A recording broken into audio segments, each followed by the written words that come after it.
Trigger warning, you are now watching Wrestle AM. That's right, it's half wrestling show, half morning show, pretty much all BS. And of course, you got the Koco crew here on it down live.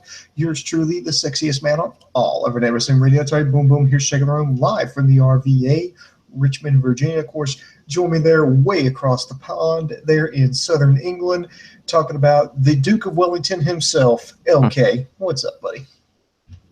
I'm living the dream. What about yourself? Fighting the good fight as always. There you go. Look at that. Two happy gentlemen in their prime. One in absolutely ridiculous pajamas, I must say myself. What am I wearing? Like, I completely forgot I had a show tonight. Like, I went to go to bed and then I literally went to lie down and I was like, oh, shit, I better get up. So I've been up for about 2.5 hours. But no, I've... bittersweet, isn't it? It's my farewell tour concludes. Very emotional. I brought myself some tissues, even though I will guarantee you I'll be on one of the shows within the next 1 to 2 weeks. Yes, but I'm crying on the inside right now. Yeah, it's sad, but I'm excited to where I'm going, and because it is the last show, and if people are wondering where the fuck I'm going, it will be the Loudmouth Wrestling podcast, and I'm excited. The Loudmouth MMA show, dude, they have Bruce Buffer on. One of the shows has over 52,000 downloads just on SoundCloud alone. Like, I'm very, very excited for this, and I know it's going to take a while, but again, it's also got a YouTube channel where I have news and stuff, so you can still find me. Just type in Loudmouth Wrestling and it'll be there. Enough of my shilling myself. Enough of the shameless self-promotion. Save that for you later on in the show. Yes, that comes much, much later. All right, let's talk some NXT. Of course, we're talking about the. Whoa, oh yeah, cool. I'm just checking because I put in the title, WWE Fastlane preview. I had no idea what we were going to talk. I have watched NXT. If you want to talk NXT, I'll talk NXT. Yeah. If you want to NXT, we can preview some Fastlane. We can do it all. We're waiting on Sammy. That's true, dude. This is going to be such. I haven't had this late of a night in about 2 weeks. This one is going to kill me. If I start falling asleep, it's because I'm in my really comfy pajamas. That's right. LK is going to be up all night. I hope not. I gotta get up at 12 tomorrow because I've got to get my hair cut. Bastard. Just shave it. Just shave yourself completely bald. No. I have to have grade 3 at the side and scissors on the top so I can have the LK flick. In 10 years' time, it'll be called the LK flick. Okay, that's what it'll be called. There'll be pictures of me in my ridiculous granddad pajama top, fucking with a little flick. I have to have the flick. Oh, the little flick there. You do realize the mullet was a popular haircut at one point, and so was the bowl cut. But booms, I have the flick. That is above fashion. I'm fashion's below me. I'm sat here and I've got a dressing gown. I've got a general nice fleece and a fucking pajama top, and I'm talking about fashion live on air. That should be shot. I should be shot for talking about fashion. No objections here. But speaking of getting shot here, we're going to talk about the March 1st edition of NXT. She came to say goodbye. She came to say goodbye. Goodbye, Miss Young Boom Booms. No, that's my daughter. Bye. That's why I said Miss Young Boom Booms. I didn't say your wife. Dude, if it was your wife, she would have whipped you on the way out. Yeah, she would have hit me repeatedly. Oh. So we're going to talk some NXT. First match here, I was actually kind of surprised with. We had Patrick Clark, the repackaged Patrick Clark, taking on Sean Maluta. Of course, some of you may remember him from the Cruiserweight Classic. He is a Samoan. I think he's the son of, was it Afa? Afa? I think so. Yeah, I do. I think. Not a bad match. Patrick Clark playing the heel, playing the arrogance there. He doing a little bit of a, I don't want to say a gender bender or a transsexual character, but I would say he was doing something a little bit more flamboyant and kind of like, it's kind of like David Bowie and Prince's like closet threw up on him. It's about the best. Yeah, it's really hard to describe. What did I put on my note? It's like Orlando Jordan, but toned way down. Yeah, I've got here. Wears girls' clothes, girls' hair, but he is a man, but has feminine mannerisms. It's really, really difficult to describe that poor boy. Yes, this wasn't a long match. It was about 3 minutes. Um, Clark was throwing around Maluta, got him a suplex for good for a 1 count. Clark hit, I guess, a famous, or was about the best way I could describe it, and gets the win. Believe it or not, even for all its faults, I actually kind of like this, and here's why. I like the fact that you take someone who is not a big star in NXT, and then you put him up against, just a jobber, and have him just show off a little bit. And I think these kind of matches are important because you need to showcase the new guys, you need to give them a chance to shine. And plus, when you start putting them up against the bigger talent, you need to at least have the audience halfway thinking, well, this guy does somewhat pose a threat. I mean, you don't want to turn it into like Elias Sampson, where he started out beating up jobbers, but every time he went against anybody who had any shred of credibility, he lost. So I think doing these type of matches to showcase this talent, help them develop, and at least make them appear like they're a threat. So when they get beat, because it's going to happen, it looks like whoever beat them actually accomplished something. So I think it's a win-win on both fronts. Yeah, and speaking of Elias Sampson, I read today that apparently he's in line for a call-up post-Mania. That was one of the funniest things I've read in a while. I know the whole purpose of NXT was to get the talent ready for the main roster, to get them ready for WWE in terms of like the style, cutting promos, and how to posture themselves, like, for the camera, and how to basically put on a production. And not everybody has to be like this megastar that comes out, but I think it would help because here's my argument to why they should try to make them a star before on NXT before sending them up to the main roster. Because if you're hardcore, NXT fans aren't a fan of these people, then why should like the casual viewer who doesn't watch NXT, who only watches the main roster, who only watches the main roster every now and then, why should they care? Because if someone goes, Booms, this guy Elias Sampson just debuted on Raw. Who is he? What am I supposed to say? Well, he wears a scarf. He plays the guitar. He plays like the same 3 notes. And that's about all he does. He lost a bunch of matches in NXT. He never held a championship. I really don't recall like a major feud that he won. I don't recall any standout matches that he's had. Sounds like Vince's dream. I know. It's just like I feel like if he's one of the guys that they pull up, I feel like he's going to be taking the place of like someone like Curtis Axel. Dude, that's my boy. I'm so sad the fact Curtis Axel is give or take unemployed. I think he's on Main Event every now and then. But seriously, Curtis Axel's incredible, and I think he should go to Impact. He should be, what could he be? He could be Joe Henning in Impact. I don't see why not. And he's not exactly going to be a big money guy. So I'm all for Joe Henning going to Impact Wrestling, because get his ass off WWE, because what are they doing with him? What a wasted opportunity. He could go to Impact, and at least, it may not be the biggest name that they've got, but at least it's someone that they can do something with that has some name value. Okay, then next we had a little bit, I don't want to say backstage, it was obviously outside, but there was like this big burn, a fire in a barrel, and it pans up, and there's all of Sanity standing there. They're cutting a promo on Ty Dillinger, saying that he's a disease that needs to be eradicated. I did like how he said, it's a strange thing that a man's walking towards his demise, but it's another thing when a man walking towards his demise, invites his friends to go along. And I know Ty Dillinger, he's also somebody who's in line to be called up to the main roster. Some people didn't like this, but I actually liked it. I want to see kind of where they're going with this. Because they at least need to tease. Will Dillinger? Will he actually join Sanity? Why, or will he not? I would like to at least see Dillinger just consider it. It's like, well, every time I've gone against him, I've gotten destroyed. Should I really do this? All these, I've gotten some allies in here, but it really hasn't helped me. I don't have much going. It's like, should I, could me joining Sanity be that thing that finally pushes me over the top? Could that be the thing that, it's my breakout that gets me noticed?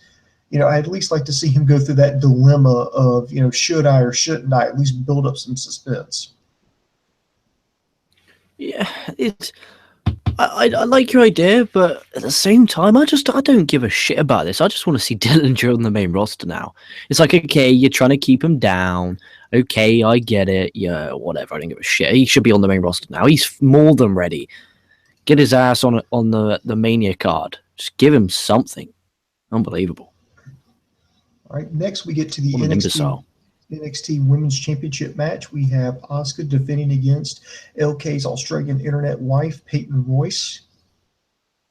Hang on. Oh, dude! Oh my god! That noise you just heard is LK getting an erection. There's a reason I brought tissue out here when I was watching NXT. No, I'm joking. I generally had a little bit of sniffles, but she's incredible, and the stuff she was wearing was very revealing. Go ahead, take the lead on this. Go ahead, tell everybody what happened on this match. I want you to take the lead on this one with your Australian internet wife. Please, she was like wearing this thing where her tits were showing and her because basically just there's her ass, so like obviously my hand size, and her tights were just like woof. So you had all this showing. Oh, good grief! The match happened, but check out what she was wearing. Jesus wept. Christ almighty. Here's a little challenge. If you don't get hard while watching Peyton Royce, give this video a like. Wow. Good luck with that. I cannot believe we just went there, but started out pure and simple.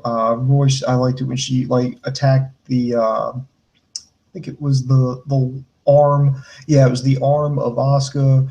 Both her and Billie Kay did a double team on the arm on the ring post. She threw her gloves at Asuka. Asuka came back with a suplex. Asuka came back with a series of strikes. I like that shining wizard that she does. I like when she shaked her ass to do the little bit of a taunting.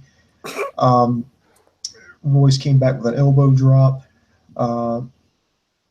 Asuka hit a running. She did the flying arm bar, and she transitioned over. Hit on the clamped on the Asuka lock, had it in tight. Royce had nowhere to go, tapped out. Then both the iconic duo of Peyton Royce and Billie Kay started double teaming Asuka. This brought out Ember Moon. She helped clear the ring. Eventually, Asuka, and Ember Moon start kind of smiling at each other. Asuka looks like she's about to walk out, but then she just turns around and just holds her championship up in front of Moon's face. I like the match. I just wish it would have been longer. This was it was under 10 minutes. I really wish this thing would have gone over 10. I did have some problems. It was something later in the show. It's just like the commercial breaks. Yeah. And I'm like, to me, there's no excuse. I'm paying for the WWE network. I'm paying for this. So you've already got your money. You've made your money. This is your own network. You're not needing like. Mm-hmm. What about this though? What about if they are training them for the main roster? Maybe these wrestlers are now learning what to do during a commercial break. So if you've ever been to a WWE taping, you can tell. A hole in that, though. There's a hole in that logic though. This is all pre-taped at Full Sail University. They don't know where the commercials are going to get inserted. They probably do. They probably shoot it as if you don't know. Maybe they're shooting this as if it's live. They tell them that that's a possibility too. That's all you really do in that case is you go to a rest hold. Yeah, exactly. So maybe they are in a rest hold. But I guess what I'm trying to say is that I wish they would have done away with like one of those commercial breaks, and so that way they could give that extra time to this match. I guess is what I'm trying to say. I really wish this would have been longer. But you are dead right. By the way, you are dead right about the fact that they should not be giving adverts on something I've paid for. It's ridiculous. That's an absolute joke. Yeah. Now, if this is like a free thing on WWE.com, okay, I understand. If this is like something that's actually on TV, I understand. But I've paid my subscription fee. Imagine being on Netflix. Imagine being on Netflix, and then you see a Netflix advert during a Netflix film. You would be fucking unsubscribing just like that. Yeah, it makes no sense to me. And I'm not saying WWE don't advertise your own stuff, don't advertise the network, I'm not saying that. I'm just saying please don't do it in the middle of a match when I've got a subscription to your network. Please don't do that. That's all I'm asking. Or sorry to have one last thing on that. Or like for example, they were promoting NXT merchandise. The bottom left hand of the screen, they could have just had a picture of some NXT shirts and say, look, if you want NXT merchandise of your favorite NXT superstars, head to nxtshop.com or wherever the fuck it is. It would have been that simple. Yeah, but what do you think about this build up here? It looks like they're finally setting it up. They're going to pull the trigger on Asuka versus Ember Moon. Yeah, that's going to be amazing. I'm really excited for that. I think that's going to be amazing.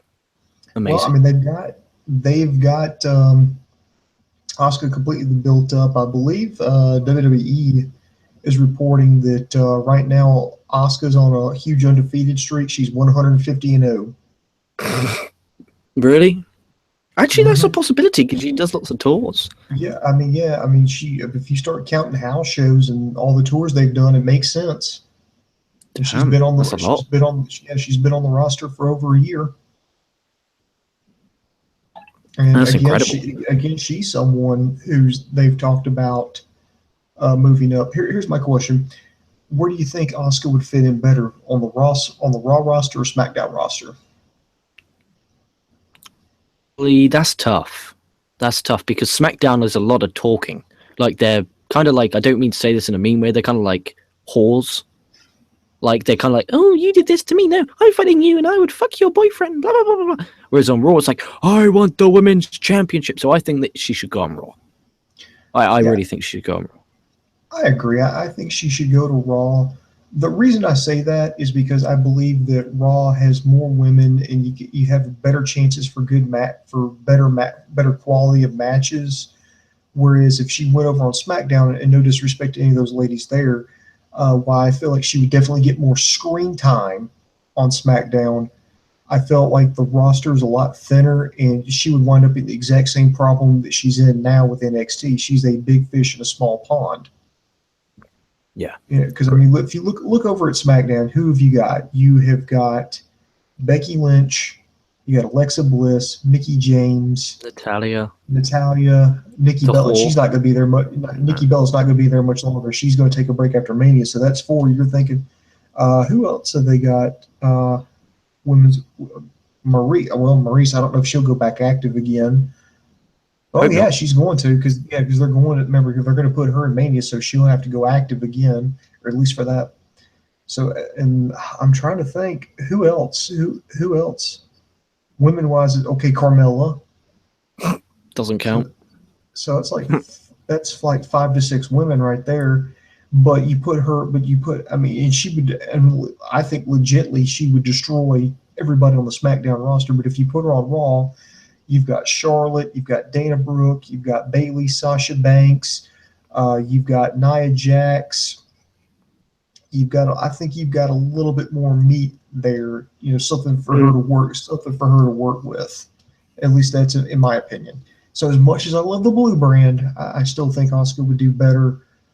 She would be better suited for the Raw roster. Completely agreed. All right. Then let's see. They've announced that Shinsuke Nakamura is cleared. He's going to come, and he's recovered from his knee injury. And he's going to be back in action. That was so cool. That was so cool. Sorry, you hear a noise like. That looked like it was like you looked like the man then. You redeemed yourself from getting whipped by your wife yesterday. No. You look like the man then. I was just like, yeah, I've got this. I've got it. Don't you worry. You go to bed. I've got it. You look like the man. I'm totally reviewing the hell out of this. Let's see. And then they talked about the return of Cassius Ohno. He's going to face Bobby Roode for the NXT Championship in 2 weeks. So that will be on the March 15th edition of NXT. Want to see Nakamura? God, I want to see. You know what? Fuck Shane McMahon. I want to see Nakamura versus Styles at Mania. Yeah. If I can't get Styles Balor, I want Styles Nakamura. Me too. Can I? How about this? We can make it a. Could I join you for the NXT recap for the Cassius Ohno versus Bobby Roode? Oh, absolutely. There we go. Look, there you are. Look, you can all write it on your calendars and your phone, on your actual calendars. That okay, I'll be back on Kocosports on Thursday, the 16th of March. there you go. Got that to look forward to. And then we get to the main event. For the NXT Tag Team Champions, you have the Authors of Pain defending against DIY. This was actually a pretty good match. I will say this: Authors of Pain really impressed me because I just kind of thought of them as big and slow. These are power guys. These guys got to get gassed early. But I don't know if it was Gargano or Ciampa, but those two, I mean, they did a great job. I don't know if they were just pacing, or maybe they're just that good and they can work with anybody. But this match turned out to be a lot better than what I would have thought. I loved it because you had Ciampa selling the beat down, getting the hot tag to Gargano. Gargano making the comeback like he did the dive to the outside, came back, did that DDT from the top rope. Then they get into, it looks like they're about to set the Authors of Pain setting up for that where those dueling power bombs where they hit the guys together and then slam them down. No, but they reversed out of it and they put both Authors of Pain in their respective arm submission holds. And and then there's Authors of Pain. They've got nowhere to go. Are they going to tap? Are they going to tap? And then all of a sudden, the Revival comes in, interferes. They cause the disqualification. Then they beat up DIY, and then they did something I didn't think they could do. They hit the Shatter Machine on the Authors of Pain. That was impressive. It looked really cool as well. Yeah, because for one, I was like, one, can they do it? And two, if they do it, can they at least make it look good? And they did. They did. I was kind of mad because I was like, no, I wanted to see the match. I wanted to see this long, elaborate match. Do you think they were doing this to save face, or do you think they're doing this to set up a three-way at the next takeover? Probably three-way. That's what I got my money on. Because I know both Revival and DIY are on that list to get moved up. Oh, dude, they need to move up. Revival need to go and tag, and Gargano and Ciampa need to go to 205 Live. You know what? I would actually keep DIY together as a tag team specifically so I could keep them off 205 Live. Wow, you don't want them on 205 Live, do you? I do not want them anywhere near the Cruiserweight Championship right now. I think, in my opinion, they are more marketable as a tag team. Because you put them together, DIY, you can put them – because you got to think they're going to be getting rid of some people. I think Epico and Primo are going to get gone come spring. I think the Vaudevillains and the Ascension are going to get gone. Not the Ascension. They've done a little bit with the Ascension the past few weeks. I think the Ascension could still stick around. Few weeks, but I honestly think they're going to get gone. Okay. And I think you could, I would put DIY over on SmackDown and just kind of revitalize, because what I would do is I would have the Usos beat American Alpha for the championships, and then I would have them lose the rematch, and then basically it's American Alpha trying to, climb that ladder again to get their rematch, but in the meantime, the Usos have a feud with DIY. That's a possibility. I mean, that's a possibility. At least that's just what I think. That's the scenario that I could see playing out. I think SmackDown, at least their writers need to at least know that their tag team division exists and they need to do something with it. Yeah, they really do. For as good as they are, they do have flaws, and that's a big flaw. It's a huge flaw. I mean, and there is hope because, think about it. SmackDown has it where they have two storylines with women going on at the same time. Whereas on Raw, you've only got one. You've only got one. So I figure if this is the same, I feel like they could really save themselves a lot of heartache if they could just find a way to utilize what they have with the tag division. Agreed. And I think that the shows they take before, like Main Event and shit, I think that actually could be used to develop stories if they actually push the shows. I think you could really, you could have on Main Event the Ascension versus Breezango or Vaudevillains, and then say the winner of this gets a shot at the tag team champions next week. Just do something to make the secondary shows that air on the network, or just like Main Event airs on Sky Sports. But Right. I think once the contract with Sky Sports gets renewed, I think the main event will go back to the WWE Network. Because I remember when the main event was live on the WWE Network, and it was actually really damn good. I used to really like main event every week. And they got rid of Superstars because now they tape 205 Live. I don't know. I just think that they need to do something to get their tag division back because they've only got 2 hours. It's easy for all to say they got 3 hours and 15 minutes. SmackDown has 2 hours. So it's a bit more difficult for them, but I give them time. All right. Now, you want to take some questions before we go into Fastlane? Sure. Okay, let's go down here. Franielli, he asked, I've been gone for so long. Why is LK leaving? LK, I'll leave that for you to answer. I'm leaving because Dave fired me. He said I'm a piece of shit. He said I'm worthless. No, I'm joking. That was a big joke. I promise. I swear my family's life. That was a joke. Well, basically, it was basically just I don't really know.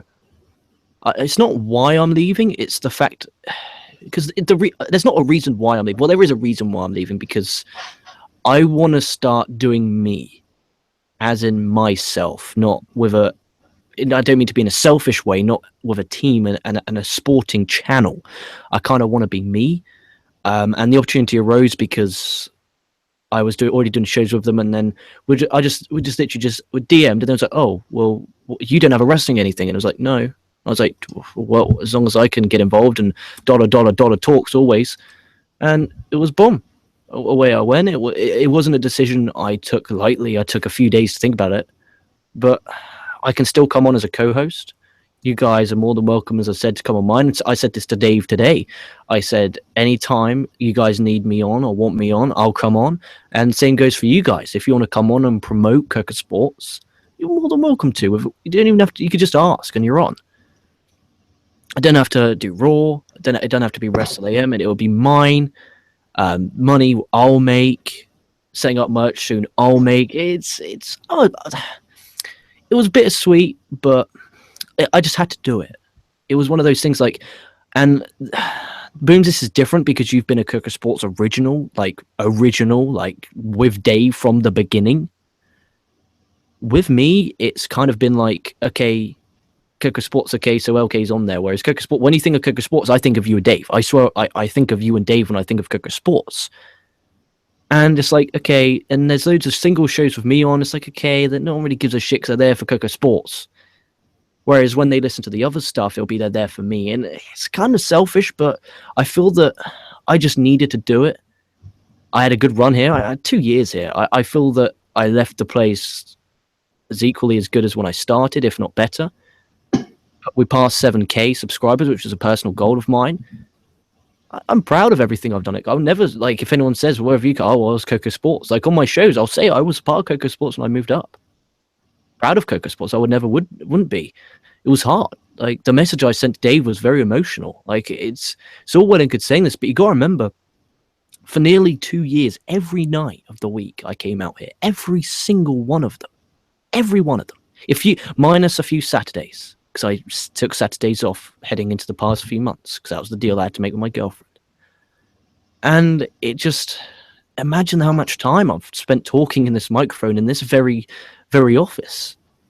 It's a lot of I'd say at least a month if you added all the hours up. And, I've never made a dime from the YouTube channel. Never have. I've made a little bit of money from the site. But I think it's time now. It's 2 years. I've honed my craft here. I've done my job here. And I think it's time for me to start making a little bit of dollar.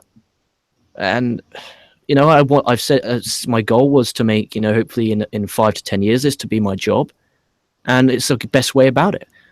The site I'm going to, he's the type of person who will do shows every day to try and encourage me to do them every day and vice versa.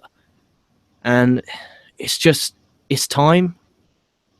And I'll always come back. I'll be like Wrestling Rant and SOS Wrestle Talk and people like that who come on as a co-host.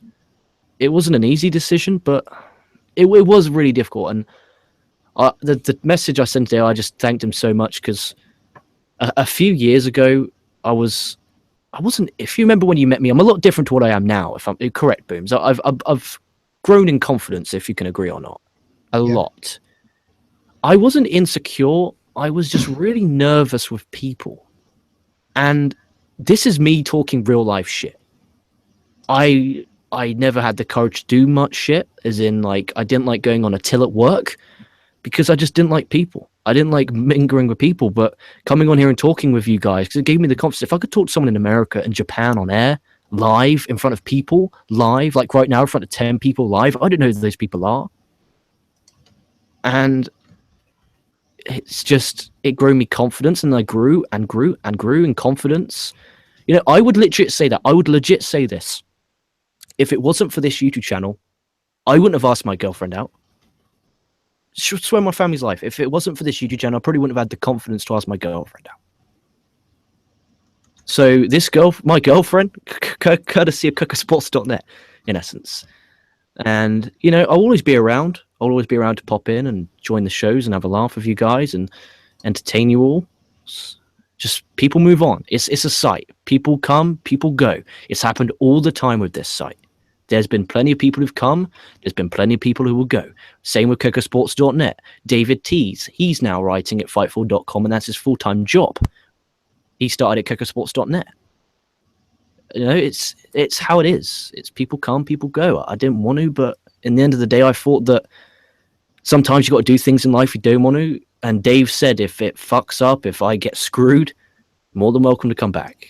And I appreciate it, Dave, for everything. And Booms, I appreciate how many hours we've spent together. It really has been incredible. But we'll always be on Facebook, and we'll always be, you know, just a live show away. But guarantee you wouldn't even realize I'm gone. I'll be on that much. And it'll be cool. And I'm happy for myself, and I'm always be proud of this channel, always promote the channel, always retweet whenever Dave or anyone else puts out a tweet. I'll always happily retweet and come on. And well, I don't want to get too much in. I don't want to break down and cry, but it happens. Part of life. Yeah, this is part of it. It's all going to be good. We're all going to be fine here. And, you know, and if anybody else out there thinks that, you know, that, hey, I think I might want to try this, hey, let us know. Dude, I'm not even joking. I'm not even joking, guys. If you're out here now and you're questioning, like, I'm not that confident, and I don't think I'm that great of a talker. At the start, I stuttered like a bitch. I was really nervous, but you just gain in confidence and confidence. And a channel like this, I promise you, will help you in long-term life. I swear it, and I promise you. If you're out here now and you're thinking, okay, cool, I could do a Monday Night Raw review. I could, cool. Just give me a bit of time, give me a bit of practice, make your own show. Just make 1 or 2 episodes, send to Booms, and then come on.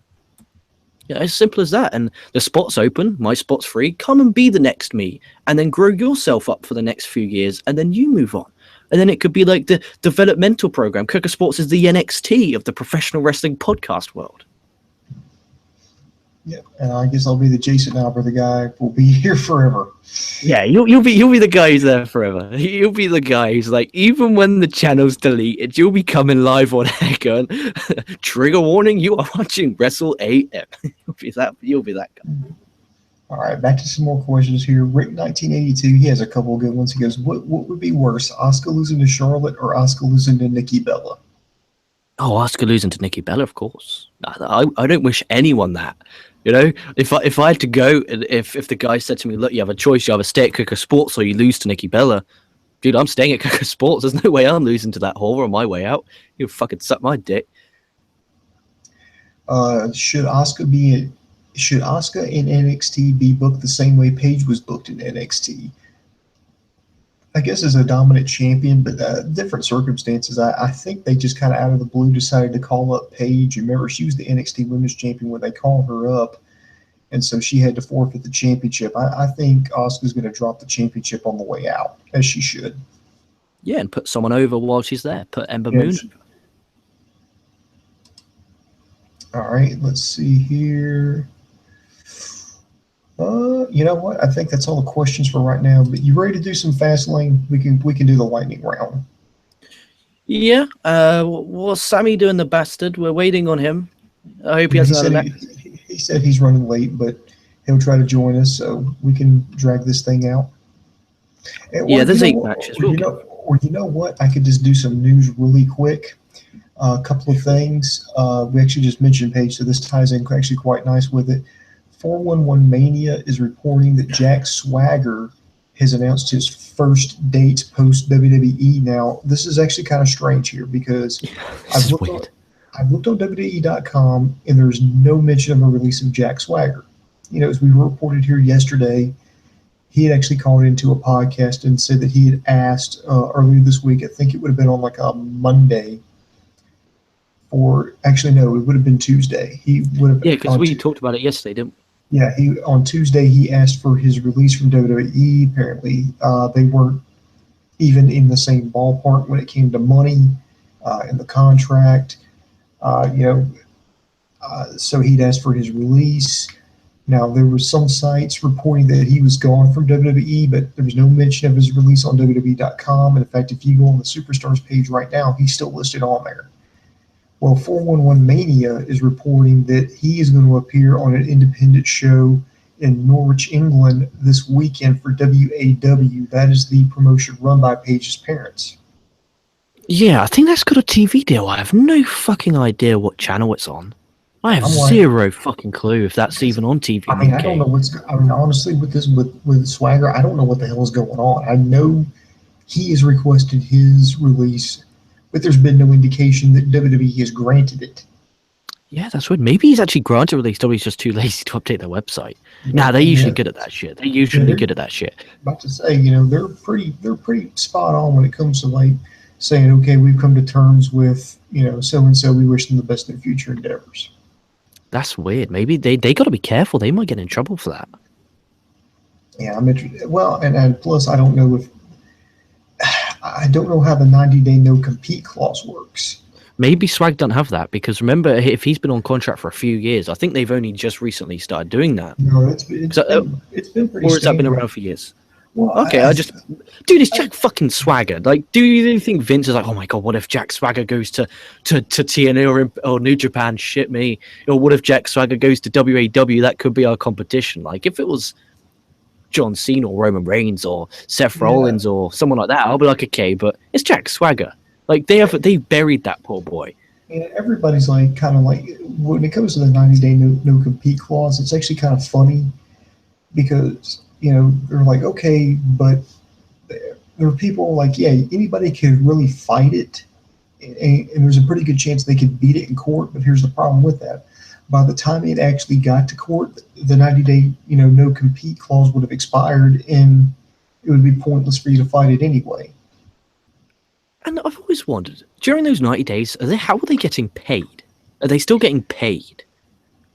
Yes, actually they are. Now, I think Sami Callihan, Solomon Crow, whatever you want to call him, I think he mentioned something where I think that you have an option where you can take some money, but you agree not to wrestle at any place that has a TV deal for 90 days.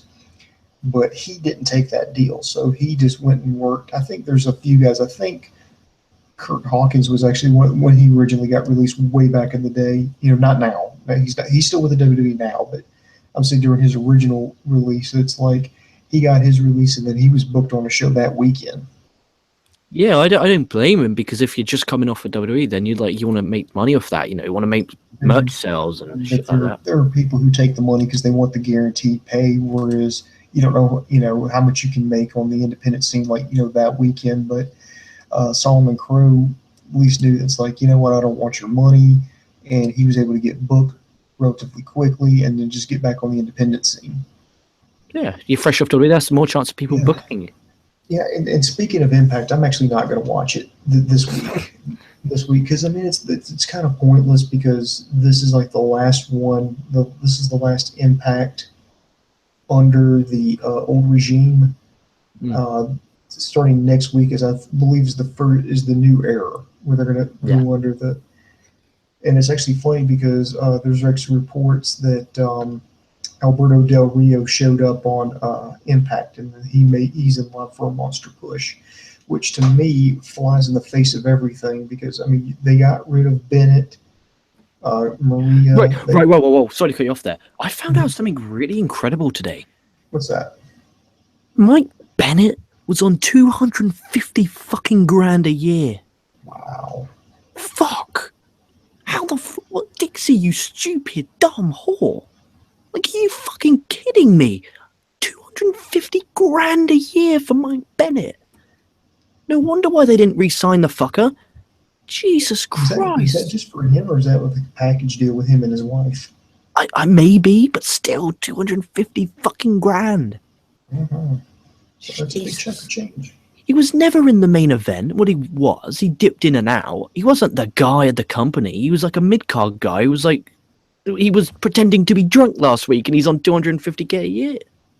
What a fucking joke.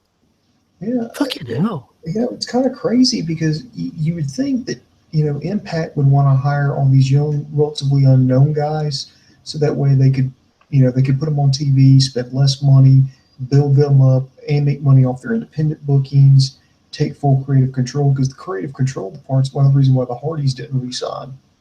Because they weren't. But think how much money they're saving though from the Hardys. Because if that's what Mike fucking Bennett's on, imagine how much that is. And Alberto Del Rio, I think I read as well, they have a new deal. They don't pay you per year; they pay you per appearance, which I think will save them a lot of money in the long run.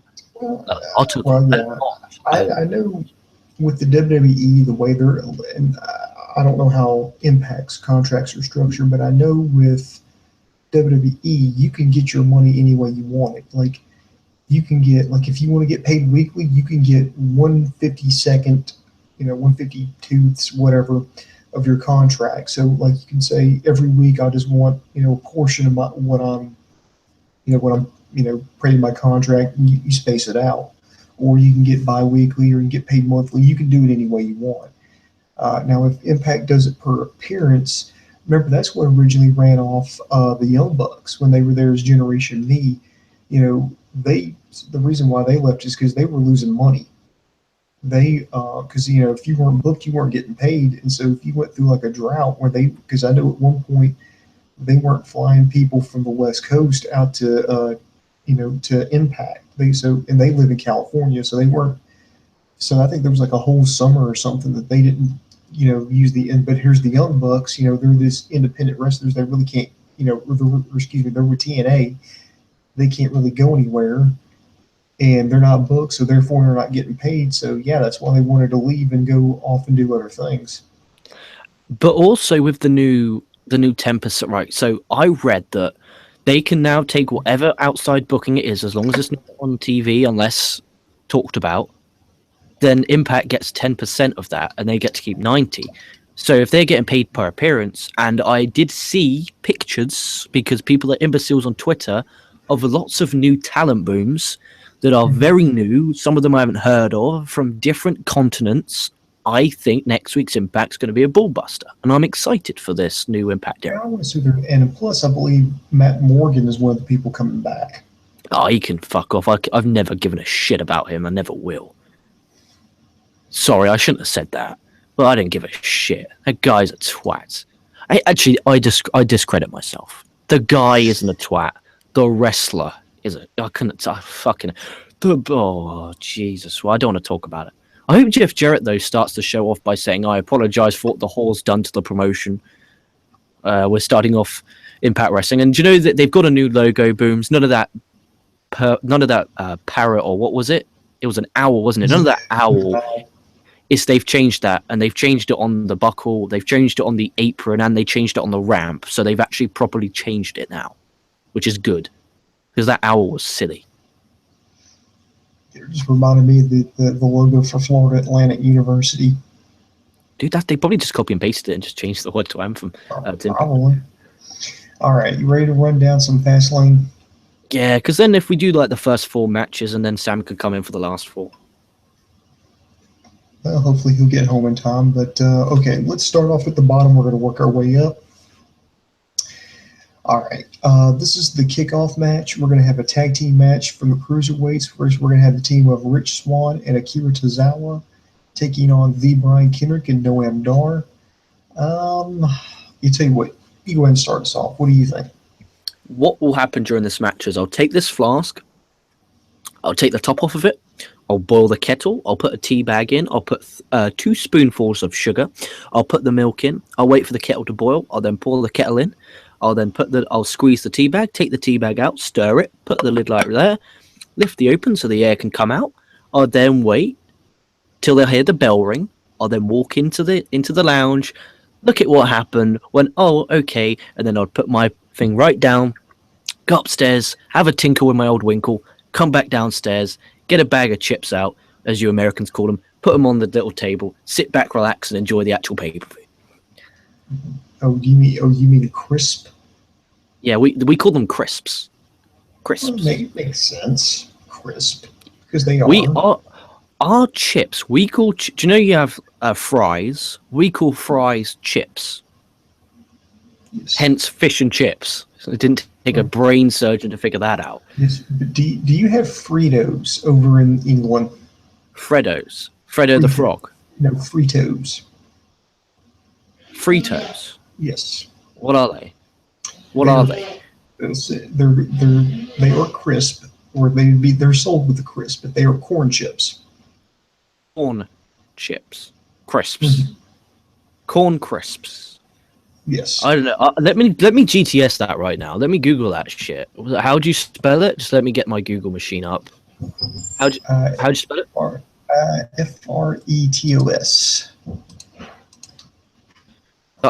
Because I might know what it is if I see it. Because I'm that. Excuse me. Fritos.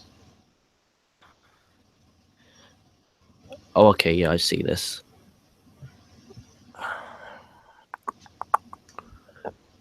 Original. They look cheap. They don't look nice. Well, they're really good if you get like the scoops and you have like French onion dip, and you dip the scoops into the French onion dip and eat them.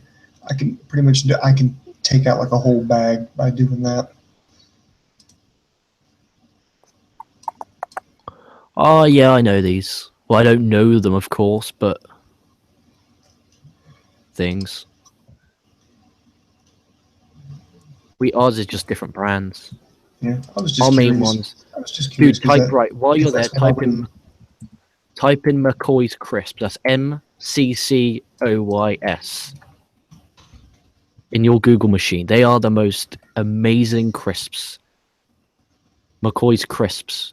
They are my favorite crisps.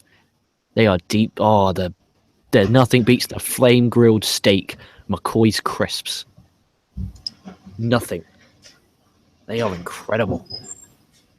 You have Doritos, don't you? Of course you have Doritos. What a stupid fucking question. I apologize. Yeah, we've got Doritos. What about Wotsits? Do you have Wotsits? No, we don't have that. We have Munchos. That's cheesy puffs. You might call them cheesy puffs or something like that.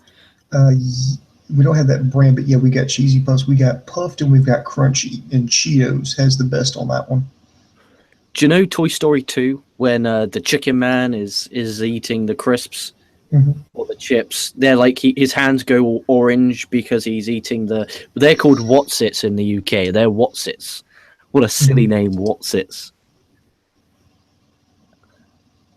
And actually, I could actually buy McCoy's crisp through Amazon. Do it. Let's see. Get the flame grilled steak ones. Oh, they are incredible. I do see some flame grilled steak chips here for $9.08. Shit, that is the most. I could literally buy. Fuck, so we'll call that UK money. We'll call that £9 UK money. I could probably buy around about 50 packs of McCoy's crisps for that price. Yeah, no, this stuff ain't cheap to get a lot of this food. But okay. Anyway, the reason we talked about chips and crisp is because it's like we're gonna watch this kickoff match. He's pretty much not gonna watch it. I think I'm gonna give it to the good guys. Give it to Swan and Tozawa, just because you want to start off the pay-per-view, or at least get the crowd fired up with a win from the good guys, and plus with the heel champion, you want to build up both Swan and Tozawa's, maybe some credible challengers, and particularly Tozawa against Neville. Yeah, pretty much. If whatever you say regarding this, whatever you say, I agree with, because I couldn't give a toss. All right, next year we've got some women's action. We have Sasha Banks versus Nia Jax.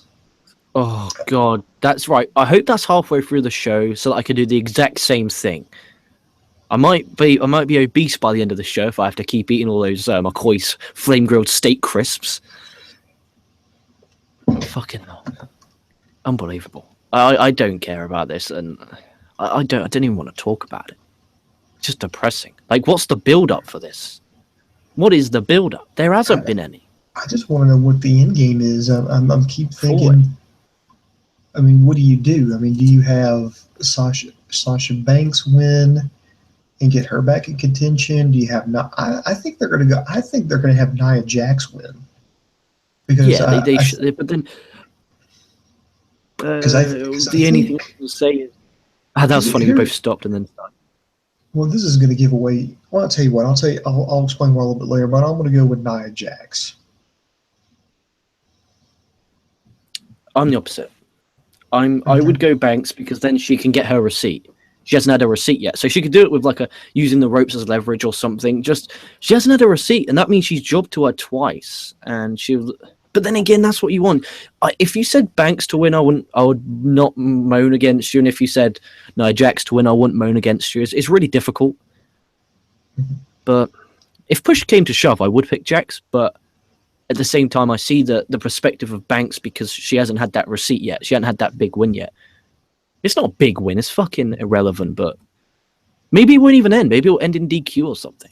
Who knows? Next, we got the Raw Tag Team Championships. We have the champions Gallows and Anderson defending against Enzo and Big Cass. I got to go with the champions on this one. I think the whole novelty, especially with Enzo Amore, has completely worn off, at least judging by crowd reaction, at least from what I've seen. I know that WWE is big on, pardon the pun there, on Big Cass. I'm thinking they may pull the rockers on Enzo and Big Cass, with Big Cass being Shawn Michaels and Enzo being Marty Jannetty. And I think it's too soon to take the championships off of the champions here, Gallows and Anderson. I can at least see them getting to Mania as the champs. So I'm gonna go with the club. Yeah, I'm going the club too. Enzo and Cass should win it either this WrestleMania or next year's WrestleMania because they never won the NXT tag titles. You can use that story saying we never won the belts. Mm-hmm. And now they finally won it and it could be a big moment. I think the club should keep the championship for a while, establish them as a proper good team, not feed them to Roman Reigns 2 weeks in a fucking row, you stupid twats. But that's a different story for a different time. But Jesus wept. Again, I don't give a shit about that either. So far, not one thing you've talked about has made garnered my full 110% interest. All right, and I'm not going to lie. I'm not as much as I like the cruiserweights, I don't like how they're being presented, so I really don't watch I don't watch 205 Live. I don't care about it because WWE doesn't care about it. They don't take it seriously, so why should I? But you've got their cruiserweight champion Neville defending against gentleman Jack Gallagher. I'm going to go with the champion because I like Gallagher, but I think the reason why they put Gallagher in this position it's to get fans because he's a fan favorite. They want to get the fans interested in this. I think it's them throwing the fans a bone here, and I think the reason why they're throwing them a bone is because I think they're going to get a lengthy reign out of Neville right now. I think they need to build up a baby face to overcome and take Neville and basically bring the popularity of 205 Live up. But I think since they're in that process, they're not going to change the championship now. I think it's way too soon. So I'm going to go with the champion, the king of the cruiserweights, Neville. Yeah, me too. There's no way they should take the belt off him. And I picture there being a big ladder match at WrestleMania and a big spot fest with about 8 of the cruiserweights. And then after that, I want to see Austin Aries versus Neville for the cruiserweight title. I want to see Neville versus Akira Tozawa. There's lots of stuff I still want to see with Neville as champion. But 205 Live, dude, I went through like a month where I had to watch it because I had a Patreon. But obviously, I had to shut that down, sadly. And I apologized to all three. None of them were charged for the month of February, which was nice of me. But 205 Live, again, not to spew too much, the wrestling one I'm on, they're talking about having a premium section. I'll do 205 Live if people pay me. Like I'll record 205 Live if I'm getting paid. But to sit there in my own time and watch 205 live booms, I don't blame you, pal. I wouldn't watch it either. Yeah, I mean, it's just like I said, they're not taking it seriously. And if WWE, okay, look, go back and watch the Cruiserweight Classic tournament. That's how it should have been done, how it should have been done from the get-go. But instead, they didn't take it serious from the beginning. And they're like, well, these guys aren't big stars. Well, yeah, because you're not treating them like big stars. You're not treating them like big deals. You're giving them like 2-minute matches. I mean, it's like, no, nobody can get behind this. So if you can't take it seriously as the company who owns it, who's promoting it, then why should I? How can I, as a viewer, take it seriously? I mean, I just wish WWE would take some pride in this show, and I feel like they don't take any pride in it, and it shows. It's not pride. I think the crowd is a big factor as well. The crowd is a big factor. Now I'm going to the SmackDown UK TV tapings, and I'll stay for 205 Live because damn it, I paid fucking the money for it, so why wouldn't I? But I'll be getting pissed off if people around me start leaving. I'll be like, dude, what is your problem? Fucking sit down. You paid for this. Let's make some noise. How about that? We'll make noise on 205 Live. We're going to break traditions and the UK crowd. Yeah, the UK crowd will make noise for 205 Live. So if you hear a cricket, that will be me screaming. All right, next we have Sami Zayn versus Samoa Joe. I think... Here we go. Yeah, I'm going Samoa Joe because there's no way he... Okay, the only way I see Sami Zayn winning is if Samoa Joe gets disqualified. That's the only way I see Zayn winning. Because, I mean, they're going to build... I mean, Samoa Joe was already in line for a monster push when he went up to the main roster. Here he is. There's talks that he's going to be in a big heel faction with... It's going to be him and Kevin Owens and Triple H, of course, pulling the strings. I don't know if there's going to be anybody else to it, but I guess it's other people to be named. So I'm going with the Samoan submission machine. Yeah, no, I think that the next pay-per-view after whatever the Raw one is, I think that we should get Triple H, Kevin Owens, and what's the fucking guy, Samoa Joe versus Sami Zayn, Chris Jericho, and Seth Rollins. I think that could be really, really cool and a really good pay-per-view main event that doesn't involve the championship. Because if you think about it, if Brock and Goldberg get the belt at Mania, post-Mania, that title ain't going to be defended at a B pay-per-view, is it? So you could have a good 6-man tag as a main event. 6-man tags that WWE do are usually very good, like the Shield, the Wyatt family, Evolution versus the Shield. You know, they tend to be good at 6-man tags, and I think it could be really good. And I like this idea of Triple H with Big Kev and Big Joe. God, he's going to make them look, I don't want to talk about that because I'll get fucking kicked off. Anyway, what can you do about it? But not a damn thing. I do think that would be match of the night, though. Well, it doesn't take a genius to figure that out. Yeah, both of those guys. Yeah, because if there's anything Zayn can do, it's sell like a motherfucker. And I think he'll sell his ass off, and they'll make this thing worthwhile. I think he'll actually convince us at one point he could actually win. Probably, and I think I'll be on the edge of my seat actually watching it.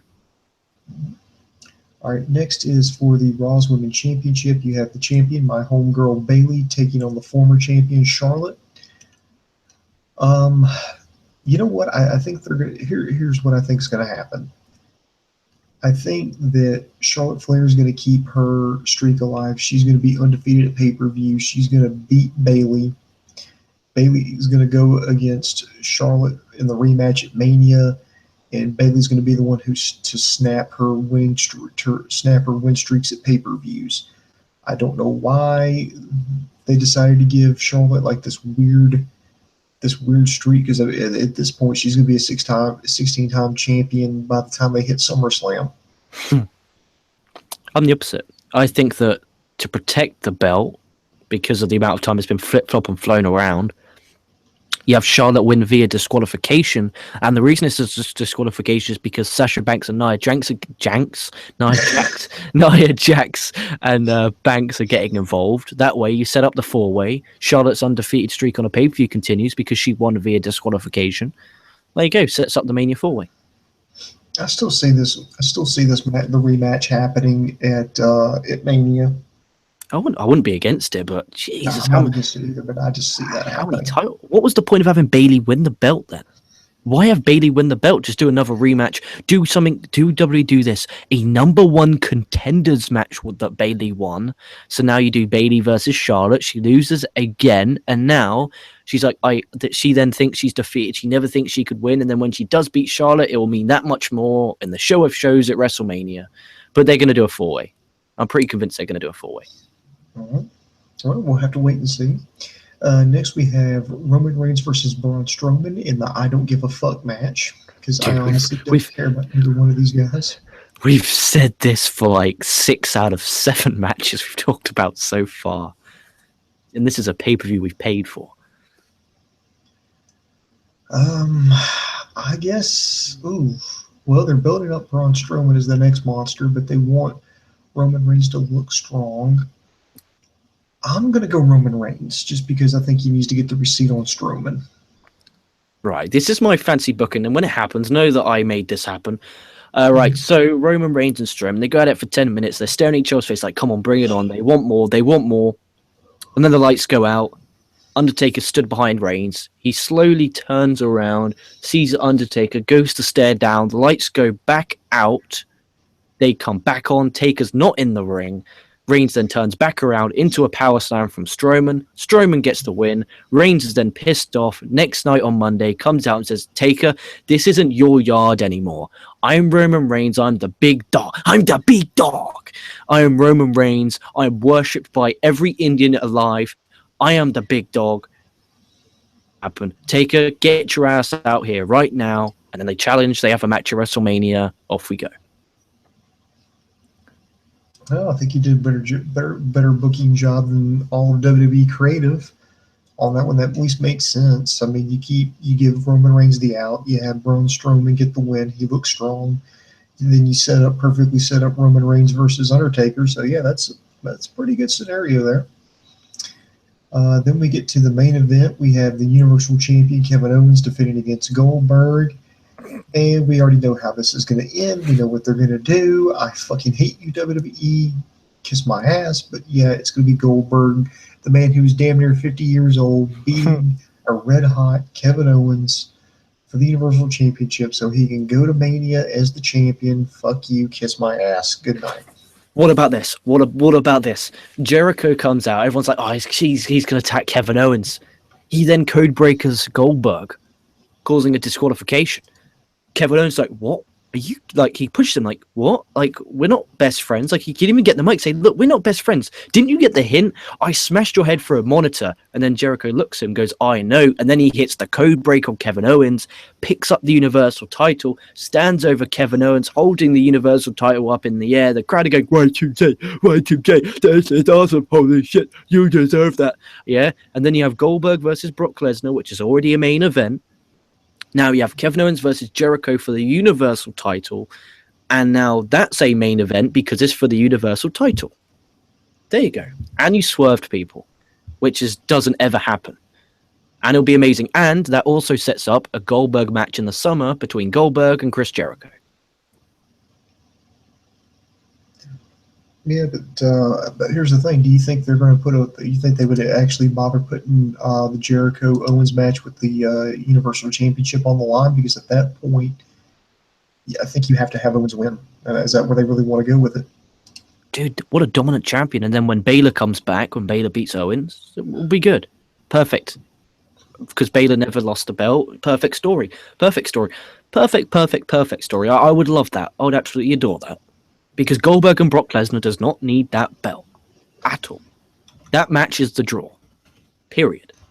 Kevin Owens and Jericho with that belt becomes a upper mid-card match to now a main event because the belt's on the line.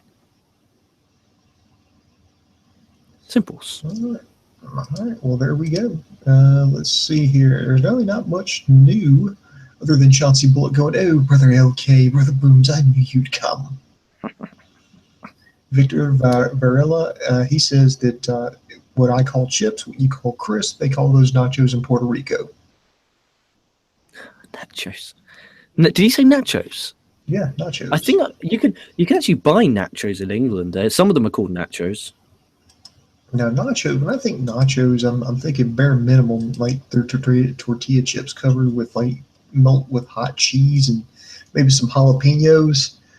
But if you go to a Mexican restaurant, they get a little bit more elaborate. It's always tortilla chips covered, usually topped with like they're like chicken or beef and cheese, and then you can always get all the kind of stuff like guacamole, refried beans, black olives, little diced up tomatoes and onions. Depends on how what you like.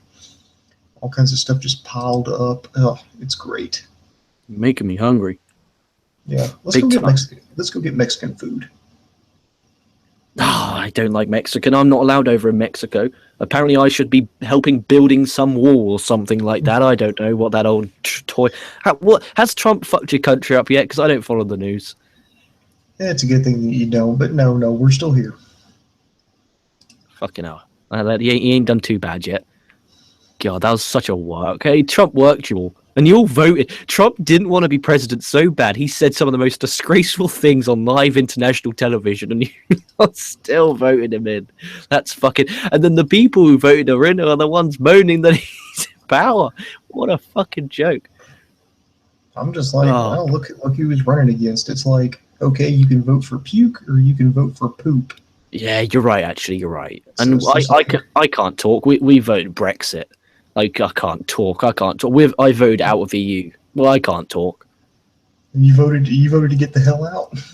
Of course, I'm English. Of course, I voted to get out of the EU. Do you know how much pride the English people have? Like, if you said to an English person, what's the best country in the world, it wouldn't take them half a second to say England. Like, I do not know a single person who would not. Like, the difference between English and Americans are we're not fucking stupid about it. We're not gonna. I just find American patriotism to be really cringy. Like, I love my country, but I'm not like some of the stuff you guys do to show you love your country is just really weird. Like, I find it really, really fucking weird. Like, there's loving your country, and then there's, all right, do you guys, like, wank with the American flag as a tissue? Jeez. USA.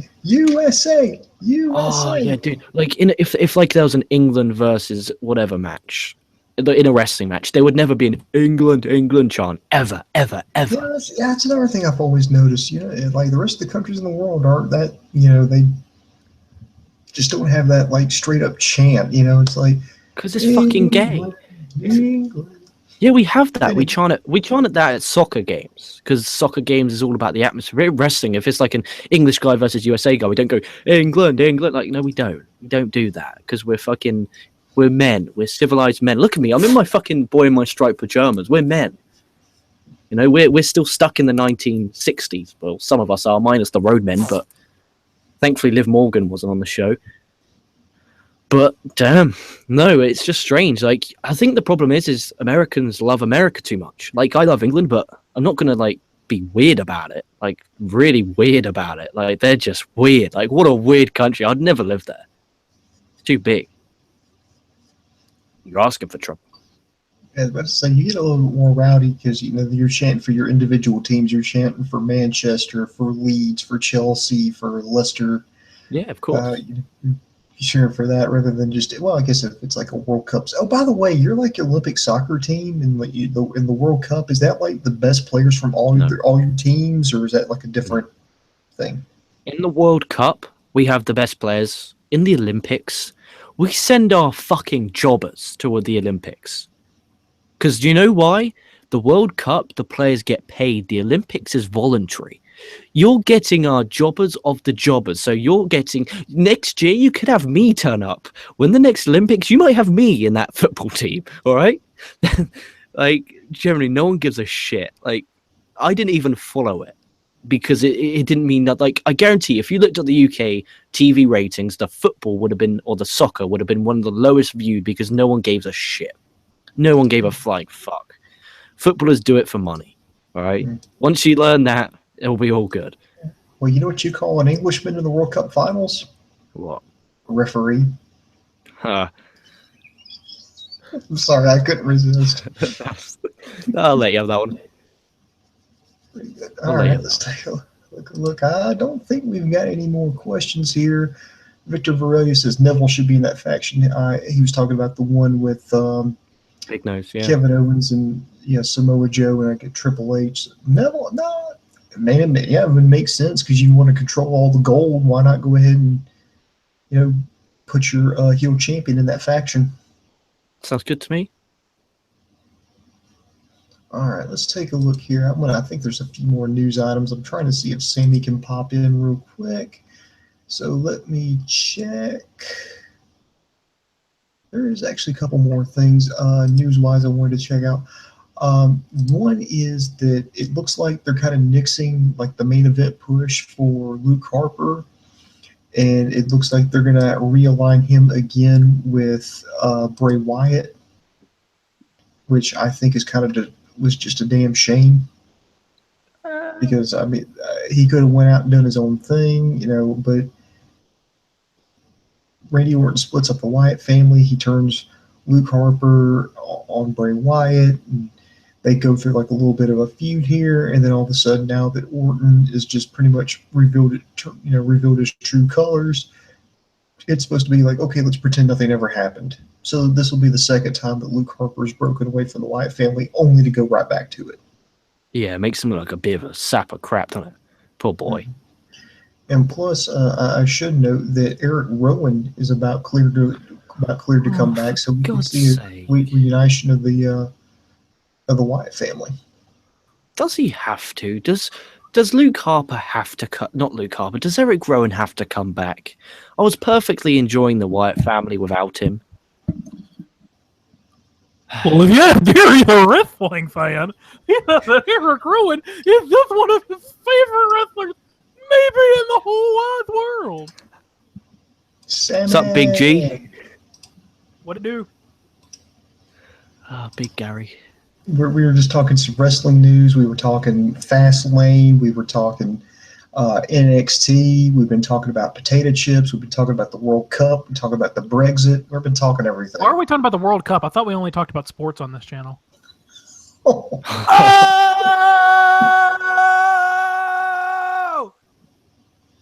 Dude, that didn't insult me because you got it right. I didn't give a shit. I watched it because I'm English. But I made somebody mad, and that's all that matters. Yeah, you made some Englishman really mad. But like some guy just sitting there enjoying his tea or his beer or his crumpets or whatever the fuck y'all eat, and he just looked up mad all of a sudden like, Bajo, that just gets Jimmy's in my home, and he just gets really upset. I highly doubt anyone's listening to it at 3:51 a.m. in the morning. That's some dedication. You don't know his life. We've got some super devout English fan out there that is no longer a super devout English fan because I just fucking shit on soccer. Speaking of which, my ex gets super mad at me sometimes. Yeah, because we talk about getting my son, Sammy Sinister Jr., into different things, and he's doing karate right now, and he's doing like gymnastics at work. She's like, yeah, I was thinking about doing this. He's thinking about sports. He's thinking about soccer. I was like, yeah, but we were talking about sports. Why would you bring up soccer? And she gets super mad because she played soccer. Dude, soccer's a really good game for team. Like, if you wanted to be a really good human being, I recommend, because it's a really good team sport. Like, you really have to rely on everyone to be in their position, and you really get to know the people. I recommend your son to play soccer. We're in the American South, where there is one sport to rule them all. Which is what? Football. Soccer. College football. Yeah. American style football. So. Oh, that's the slow rugby, if I'm right, isn't that? Well, they stop every 5 minutes. Rugby. Dude, if you ever watched a game of rugby, that's men's sport. They ain't wearing fucking pads like ponces. Come on. They're more padded up. About to burst your bubble here. Rugby is just as pansy. They're like, oh, they got full contacts. Like, watch a rugby game. There is very seldom like a full-on blindside blitz hit. Most of it is just moving in huddles. And like, yeah, they're not wearing pads. That's cool. Put on full pads. Put on a helmet. Start running down the field, and then have some free safety come from the 50-yard lines and full-on blindside tackle you. Let me know how it feels. I'll pass on that one. I hated rugby. Been there, done that. It fucking sucks. I hated rugby at fucking school because I was like tiny, so I had to be the one who did the running on the corner on the sides, which meant I was, of course, the one who gets pounded and gets fucking please kill me position. I mean, I respect rugby. It's a pretty fun game to watch, but I hate when people hate on or football. It's like, oh, it's pussy. They got pants. Like, fucking, you get fucking jackhammered by somebody that wants to destroy you, and you're not gonna appreciate it. And I'm a big football fan. It's not like fanatical like it is down here, but he'll probably end up playing football. Knowing me, he'll probably end up like fucking curling or some weird shit. Curling? What's indoor bowls? Curling is the most nonsensical shit that I have ever watched in my entire life. I'm fairly certain there is no rules. The only rule is that you have to have two grumpy old men sweeping as fast as humanly possible, and then some other guy behind them just yelling incoherently. I'm sure it's not even words. It's like... What about snooker? Now that's a proper English sport, snooker. What the Billiards, fuck is that? Snooker is like billiards, but it's for adults. And it's a system, and it's like some of the matches can go on for like 5 to 7 hours. Jesus. Like the crowd has to be silent. They only clap if there's a good putt. Like, dude, I love a bit of snooker on my Sunday afternoons. British. It is extraordinary British. What about cricket? And only the gentlemen can sit at ringside. The paupers have to sit up in the ring, where they cannot see properly. They're lucky if they have leather up on their seats.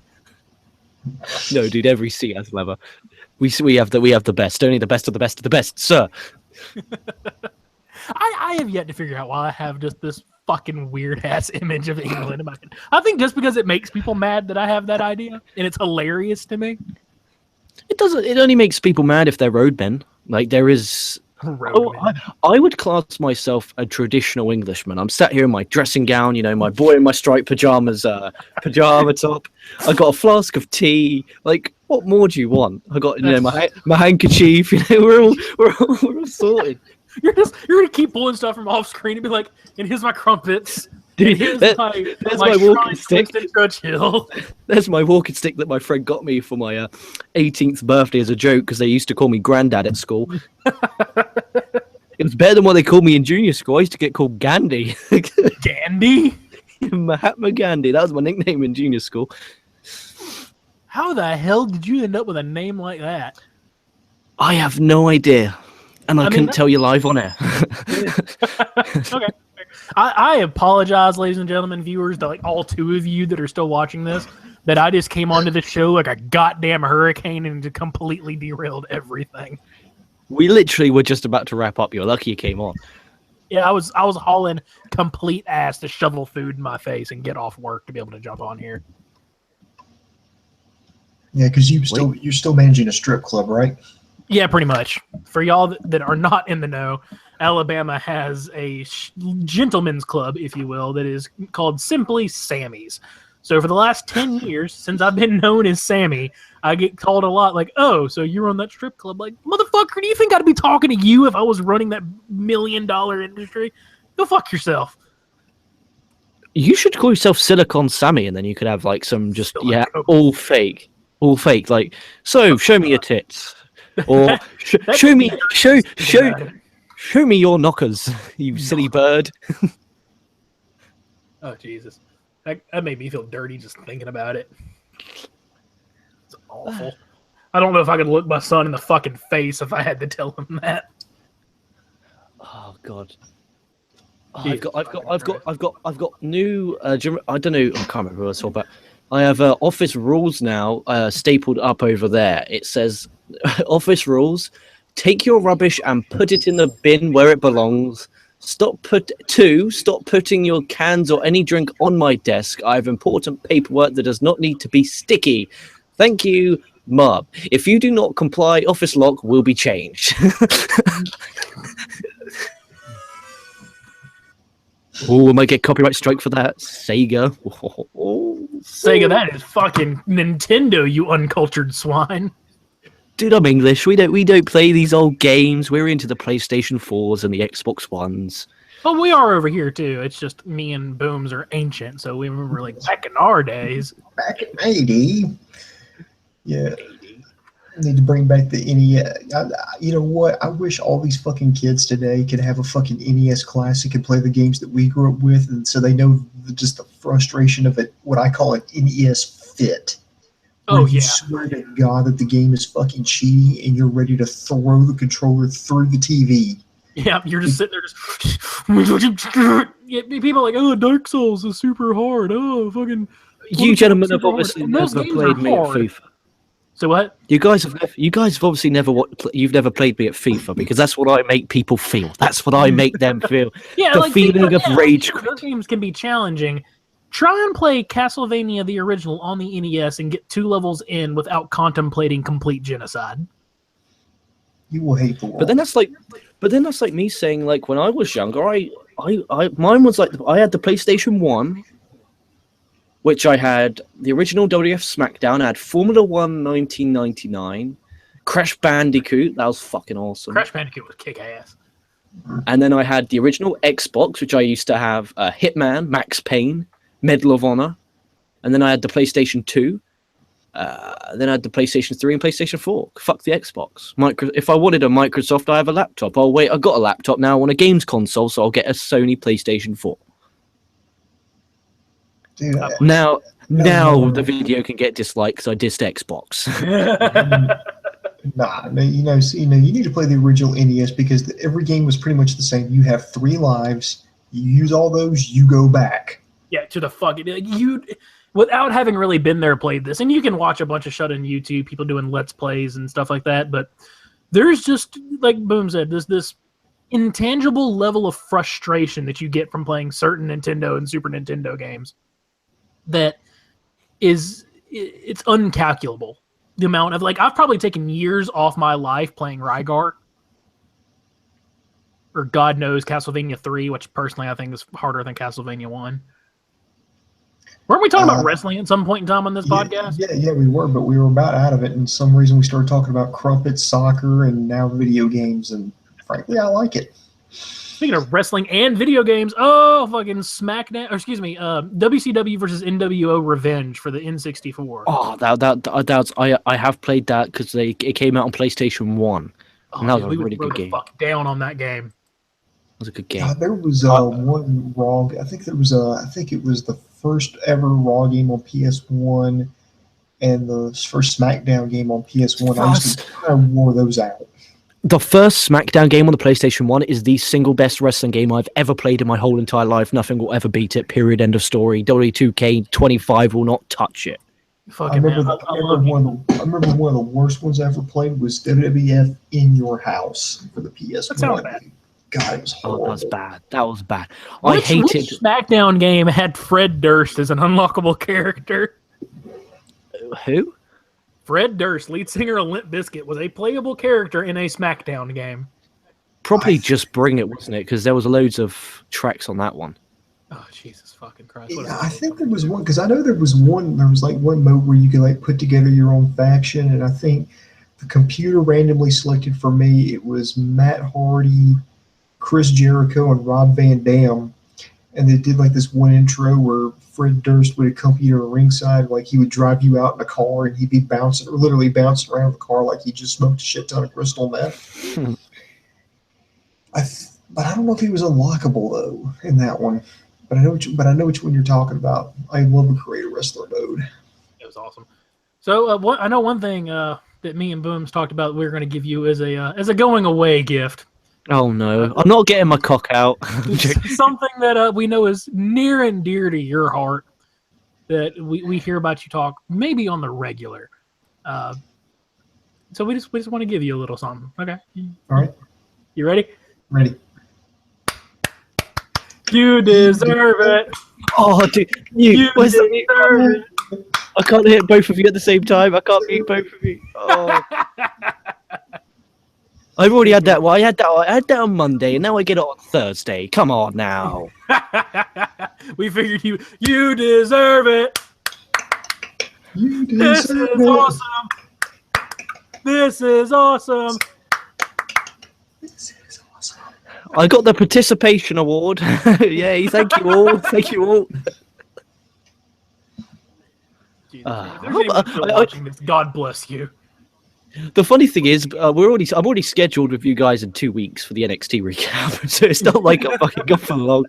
Oh, OK's farewell. 2 weeks later, oh well, we're joined by OK.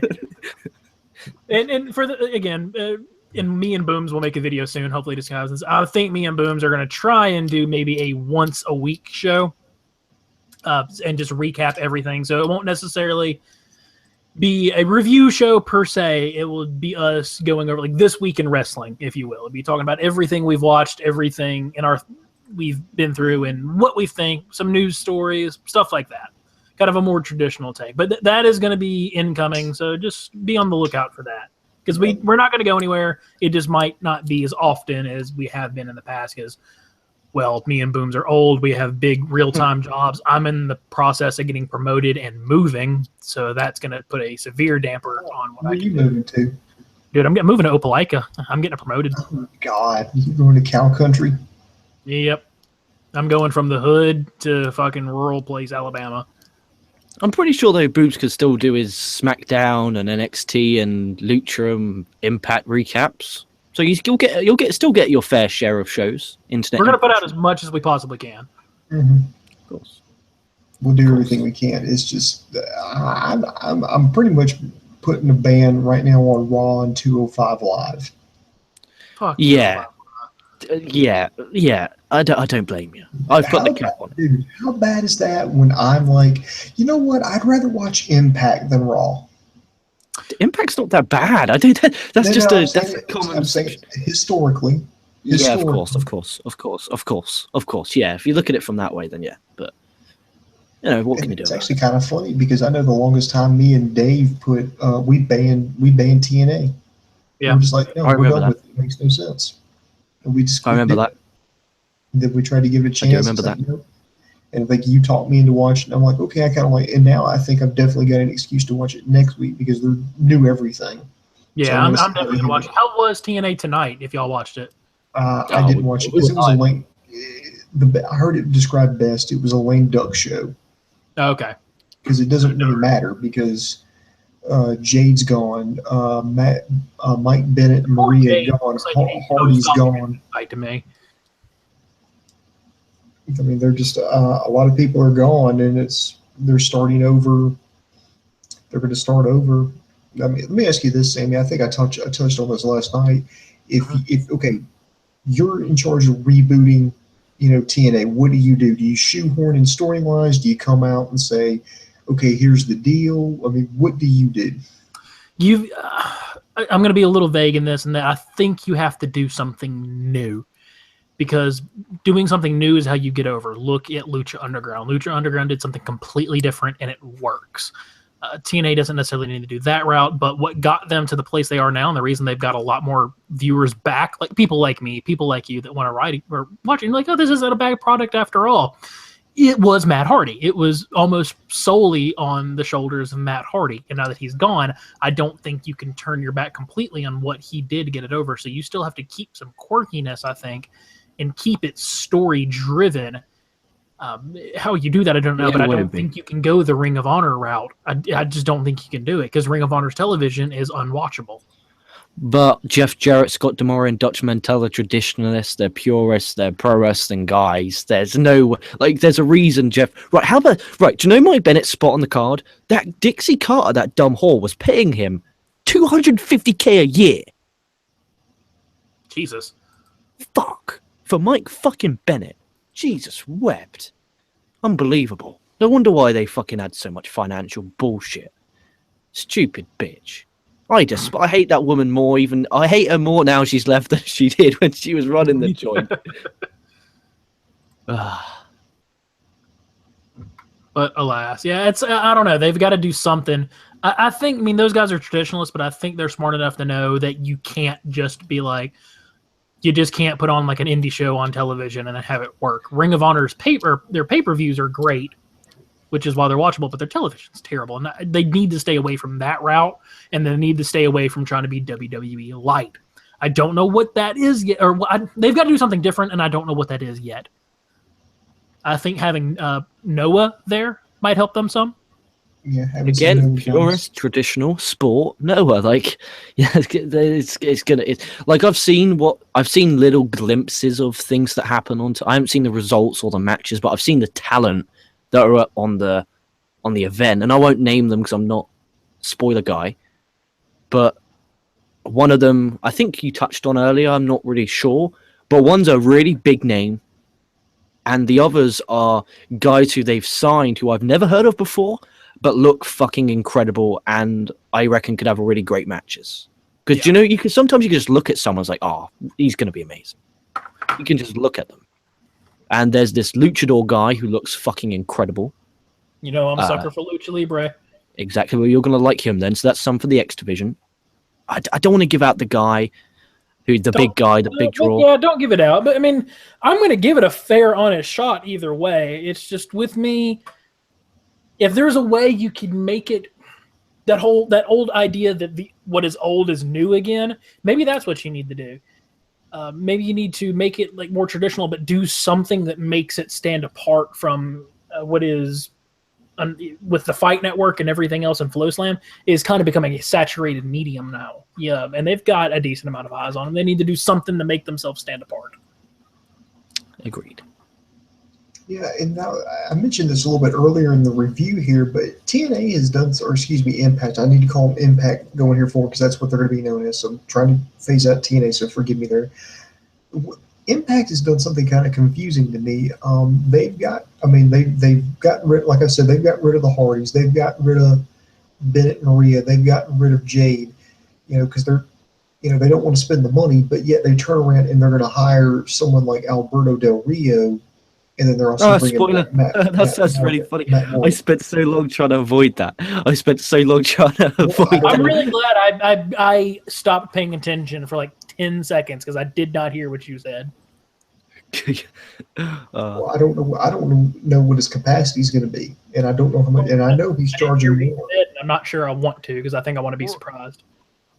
I think it's going to be a long for the long haul, Booms, because I reckon it's the long haul. I think Bertie's going to be there for a while. Well, I mean, I'm just saying, if your attitude to the Hardys is, well, if you think you can make more money elsewhere, go there.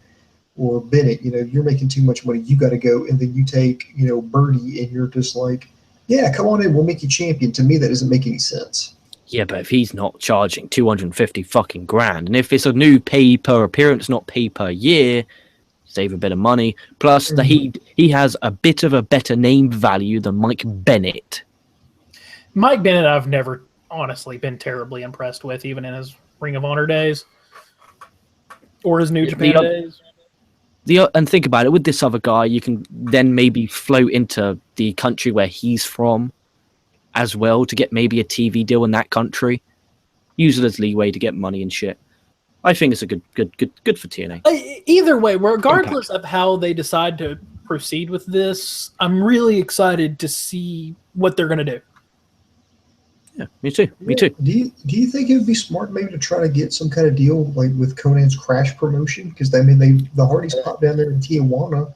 I think they have. That's some of the guys, Booms. That's what I meant. They had some of those guys. It was some guys from Crash who were there. Okay. And I think Conan. I think Conan's there because he's thinking of making his own LAX backup.